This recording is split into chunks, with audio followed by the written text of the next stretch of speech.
Seriously মনে হচ্ছে রাজস্থানে কোনো কেল্লার ট্যুর করতে এসেছি।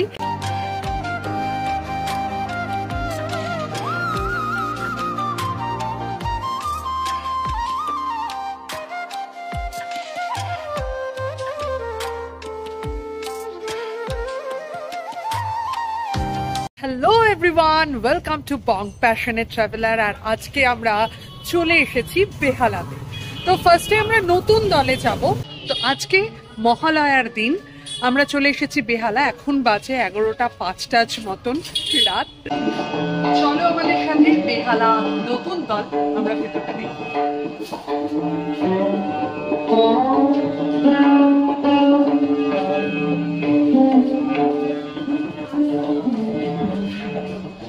হীরক জয়ন্তী বর্ষে বেহালা নতুন দলের নিবেদন এই শিবানীর ধাম। এই দুর্গা মন্দিরের প্রাঙ্গণে প্রবেশ করে দর্শনার্থীরা ফিরে যাবেন রাজা বীরসিংহ ও রায়কুমারীর সেই ইতিহাসের দেশে। সৃজনে রণ বন্দ্যোপাধ্যায়, অমর সরকার, সঞ্জয় ভট্টাচার্য, প্রতিমা নির্মাণে অরিঘ্ন সাহা, আলোতে শান্তনু দাস, মণ্ডপসজ্জায় স্বপন পাল, আবহ সঙ্গীতে অর্ণব ভট্টাচার্য, ধ্বনি টেনটেন সাউন্ড। একটু ডিটেইলিং দেখাই। এই হলো দুর্গা মন্দির, আর পেছনে এই রকম একটা জায়গা। এগুলো মোটামুটি যে দুর্গগুলো আমরা দেখি না, দুর্গগুলোর পেছনে এরকম কিছু পুজো টুজো করা হয়ে থাকে, লাল চেলি পরা, কাপড় পরা। তো এত সুন্দর ডিটেইল করা হয়েছে আর কি জিনিসগুলো। আলো জ্বলছে, ছোট্ট ছোট্ট ছোট্ট কুঠুরি আর কারুকার্য, অসম্ভব সুন্দর কারুকার্য, দুর্দান্ত। এখানকার মানে কাজটা দুর্দান্ত করেছে। এই যে এই কাজগুলো, এইখানে দরজার এই যে এই ডিজাইনগুলো, এই যেগুলো করেছে, হ্যাঁ এগুলো কিন্তু প্লাই দিয়ে, কিন্তু এইটা দেখো, এটা মার্বেল। মার্বেল। আর এই মেঝেটাও মার্বেল। এটা আমার মনে হচ্ছে বাংলা, বিহার, উড়িষ্যা নিয়ে গঠিত তৎকালীন সুবে বাংলার প্রায় 500 বছরের পুরনো এক দেশীয় রাজ্য সংগ্রামপুর। কিররানী রাজত্বের রাজা দাউদ খানকে পরাজিত করে রাজা রাজকিশোর সিংহ সুদূর বুন্দেলখণ্ড থেকে এসে বাংলার উত্তরাঞ্চলে এই স্বাধীন রাজ্য গড়ে তোলেন। মুঘল রাজপরিবারের সঙ্গে সখ্যের ফলে তিনি গড়ে তোলেন এক বিশাল রাজত্ব। তিনি রাজপ্রাসাদ তৈরির কাজ শুরু করেন, কিন্তু শেষ করে যেতে পারেননি। তার পুত্র বীরসিংহের আমলে প্রাসাদটি সম্পূর্ণ হয়। তাদের পূর্বপুরুষের বুন্দেলখণ্ডের স্থাপত্য ও তৎকালীন মুঘল বাদশাহী সাম্রাজ্যের স্থাপত্যের মিশ্রণে এই প্রাসাদ গড়ে উঠেছিল। তারা বংশগতভাবে শিবের উপাসক ছিলেন। সেই জন্য রানী চন্দ্রাবতীর আগ্রহে একটি শিবের মূর্তিও মহারাজ প্রতিষ্ঠা করেছিলেন। রাজা বীরসিংহের আর এক প্রিয় কবি ও গায়িকা রায়কুমারী সেই সময়ে রাজার জন্য কবিতা লিখে তাতে সুরারোপ করে রাজাকে মুগ্ধ করে রাখতেন। তার কবিত্বের কথা দিল্লির মুঘল বাদশাহের কাছে অবধি পৌঁছে গিয়েছিল। রায়কুমারী নিজের ইষ্টদেবী শিবানীর একটি স্বপ্নাদেশ পেয়ে রাজাকে একটি মন্দির গড়ে দেবার অনুরোধ করেন।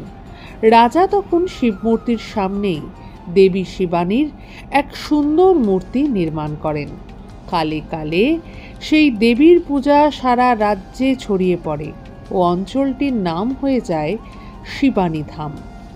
আজ দুর্গাপুজোর কয়েকদিন দেবী শিবানীর মন্দিরে হাজার হাজার দর্শনার্থী আসেন। নাচ গানের অনুষ্ঠানে মুখরিত হয়ে ওঠে মন্দির প্রাঙ্গণ।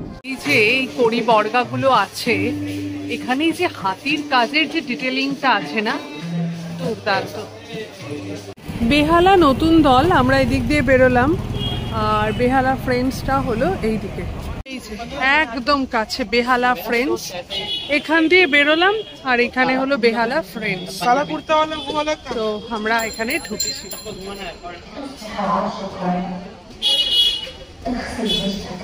আমি আদর করি আমার ক্ষুধাকে, শীষের দোলায় আমি নেচেছিলাম, ভোরের চুড়ুইয়ের ঠোঁটে রেখেছিলাম চুমু, তবুও রুটি হতে পারিনি আমি।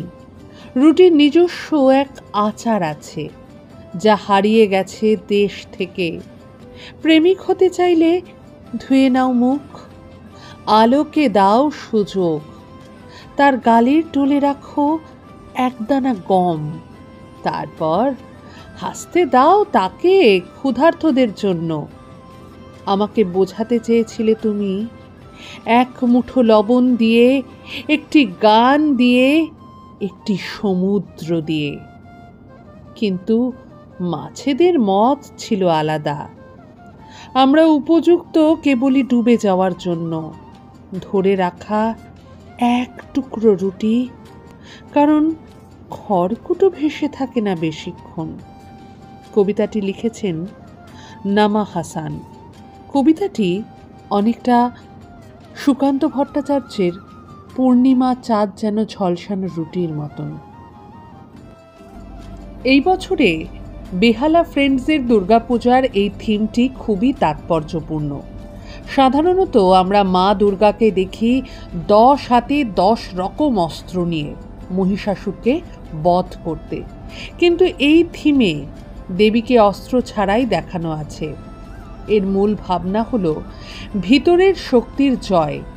এই থিম বোঝায় যে আসল শক্তি অস্ত্রের মধ্যে নয়, বরং আমাদের ভিতরের সাহস, শান্তি এবং আত্মবিশ্বাসের মধ্যে থাকে। নারীর ক্ষমতা, এটি নারী শক্তির একটি নতুন সংজ্ঞা দেয়, যেখানে ক্ষমতা মানে হিংসা নয়, বরং ধৈর্য, ক্ষমা এবং ভালোবাসা, শান্তির বার্তা। বর্তমান পৃথিবীতে যেখানে এত হানাহানি, সেখানে এই থিম শান্তির এক শক্তিশালী বার্তা নিয়ে আসে। এটি আমাদের মনে করিয়ে দেয় যে সত্যিকারের ক্ষমতা সহিংসতা নয়, বরং অহিংসা এবং আধ্যাত্মিক সহনশীলতার মধ্যে নিহিত। এই ধরনের থিম পূজাকে শুধু একটি উৎসবের মধ্যে সীমাবদ্ধ না রেখে সমাজের সঙ্গে সম্পর্কিত গভীর ভাবনার খোরাক যোগায়। আর এই যে আমরা চাল ডাল ঘরে যারা আমরা রাখি, এরকম খোপের মধ্যে রাখি, তো এগুলো সেগুলোর প্রতীক, বাক্স বাক্স করা মাতৃমূর্তি। এখানে আয়ুশ্রী বলছিল কার্তিক গণেশ কোথায়, এই যে কার্তিক গণেশ এইখানে ছোট্ট করে আছে এই জায়গাটায়, যেগুলো পঙ্গপাল বলে থাকি, যারা শস্য ধ্বংস করে।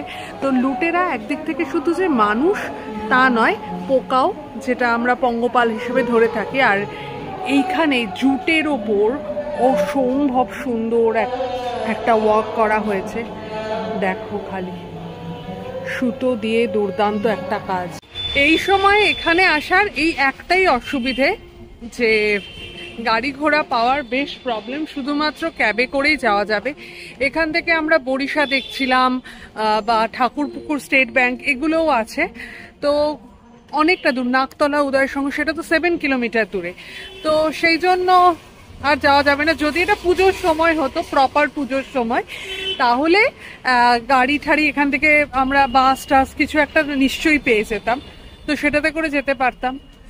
তো এটা তো খুব মুশকিলের ব্যাপার। আর তার উপরে আবার এখন আয়ুশ্রী স্কুল, অমিতের অফিস, সমী রয়েছে, সেগুলো সামলেই সমস্ত কিছু করতে হচ্ছে। তো সেই জন্য আজকে এই পর্বে এই দুটোই দেখলাম। ওকে, যদি আমাদের ভিডিওটা ভালো লেগে থাকে তাহলে প্লিজ লাইক, কমেন্ট আর শেয়ার করে দিও। আর আমাদের চ্যানেল বং প্যাশনেট ট্রাভেলারে নতুন হলে সাবস্ক্রাইব করে দিও। ভালো থেকো, সুস্থ থেকো, শুধু ফ্যাশনে নয়, ফ্যাশন